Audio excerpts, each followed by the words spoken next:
د نړۍ خطرناکه سړک. د کابل او کندهار سړک د نړۍ تر ټولو خطرناکه سړک دی.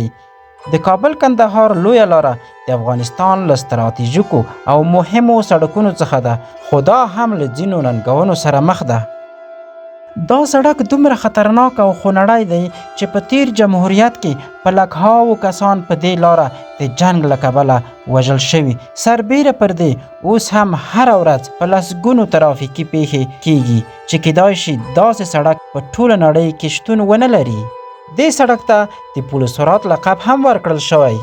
د جمهوریت په وخت کې دا سړک د جنګونو له کبله دومره خطرناک و چې هر چا به د کابل نه تر کندهاره او یا هم د کندهاره تر کابله سفر کاوه، نو دا به ناشونې او ناممکنه وه چې په لاره کې به د دوی د موټر ښکته او پورته مرمۍ نه تېرېدلې. خو اوس چې جمهوریت سقوط وکړ او د اسلامي امارت نظام راغی او دا سړک یې بیا ورغولو، خو اوس سړک خورا تنګ جوړ شوی او موټروانان په خورا چټکۍ سره موټر ځغلوي چې له کبله یې هره ورځ خونړۍ ترافیکي پیښې کیږي. یوازې په دې وروستیو کې خورا خونړۍ پیښې وشوې چې نړیوالو یې هم په اړه غبرګون وښود. په دې وروستیو کې د کابل کندهار پر لویه لار څو خونړۍ ترافیکي پیښې شوي دي. د 2024 د ډسمبر په 18مه د غزني ولایت په شهباز او نانی سیمو کې 2 جلا پیښو کې 52 کسان مړه او 65 نور ټپیان شول. پیښې د مسافر وړونکو بسونو د ټکر له امله رامنځته شوې چې په قربانیانو کې ښځې او ماشومان هم شامل وو.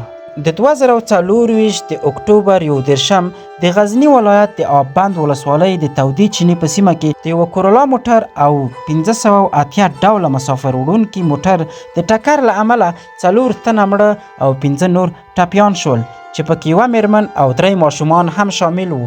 د دې پیښې اصلي لاملونه د سړکونو خرابوالی، د موټر چلوونکو بې احتیاطي، د ترافیکي قوانینو نه مراعاتول ګڼل کیږي. اړوند چارواکو د پیښو د لاملو د څېړنو او ورته پیښو د مخنیوي لپاره د جدي اقداماتو غوښتنه کړې ده. که غواړئ نور هم د افغانستان په پیښو ځان خبر کړئ، نو دا چینل حتما در سره سبسکرایب کړئ.